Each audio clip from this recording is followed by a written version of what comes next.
તો રાજકોટના deputy mayor Narendra Singh Jadeja પર હુમલો કરવામાં આવ્યો છે। ડેપ્યુટી મેયર અને તેમના ભાઈ રવિરાજસિંહ પર છરીથી હુમલો કરાયો છે। સન્ની પાજીકા ધાબાના સંચાલકે આ હુમલો કર્યો છે।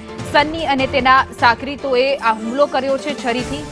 ગાંધીગ્રામ પોલીસે સન્નીની ધરપકડ કરી લીધી છે। ડેપ્યુટી મેયર અને તેમના ભાઈના સારવાર માટે હોસ્પિટલ ખસેડવામાં આવ્યા છે। ઈજાગ્રસ્ત થયા છે। કયા કારણોસર આ હુમલો કરવામાં આવ્યો તે દિશામાં પોલીસે તપાસ હાથ ધરી છે। તો રાજકોટના ડેપ્યુટી મેયર નરેન્દ્રસિંહ જાડેજા અને તેના ભાઈ ઉપર જીવલેણ હુમલો કરાયો। રાજકોટના જામનગર રોડ સ્થિત આવેલા સન્ની પાજીકા ઢાબા ખાતે રવિવારે રાત્રિના મોટી માથાકૂટ થઈ હતી અને બે જૂથો વચ્ચે અથડામણ થઈ હતી। આ અથડામણની અંદર ઘંટેશ્વર પાર્ક હોટલના સંચાલક અને રાજકોટના ડેપ્યુટી મેયર નરેન્દ્રસિંહ જાડેજા અને તેમના ભાઈને ઈજાઓ પહોંચી હતી।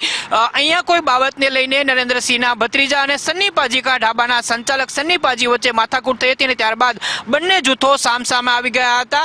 આધારભૂત સૂત્રોનું કહેવું છે કે લગભગ રાત્રિના 10:30 થી 11:30 ની વચ્ચે થયેલી માથાકૂટની અંદર નરેન્દ્રસિંહ જાડેજા છે અને તેમના ભાઈ છે તેમને ઈજાઓ પહોંચી હતી। તેમના હાથની અંદર ઈજાઓ પહોંચતા તેમને પ્રાથમિક સારવાર રાજકોટ ખાતે અને ત્યારબાદ તેમને અમદાવાદ ખાતે ખસેડવામાં આવ્યા હતા। બંને પક્ષોને લઈને થયેલી માથાકૂટને લઈને હજુ સુધી આધારભૂત સૂત્રો દ્વારા એક પણ પ્રકારના મીડિયા નિવેદનો નથી આવ્યા, ન તો કોઈ પોલીસ ફરિયાદ નોંધવામાં આવી છે, પરંતુ ઘટના થઈ છે અને ઘટનાના કારણે જ આ પ્રકારના જે બનાવ છે તેને લઈને પોલીસ બંદોબસ્ત ગોઠવી દેવામાં આવ્યો છે। જો કે જ્યાં સુધી ડેપ્યુટી મેયર અથવા તો સન્ની પાજીકા ઢાબાના સંચાલક તરફથી કોઈ નિવેદન ના આવે ત્યાં સુધી માત્ર અટકળોનો જ અત્યારે એમ કહી શકાય કે અનુમાન લગાવી શકાશે। કેમેરામેન માધવ ભટ્ટ સાથે મયુર સોની, સંદેશ ન્યૂઝ, રાજકોટ।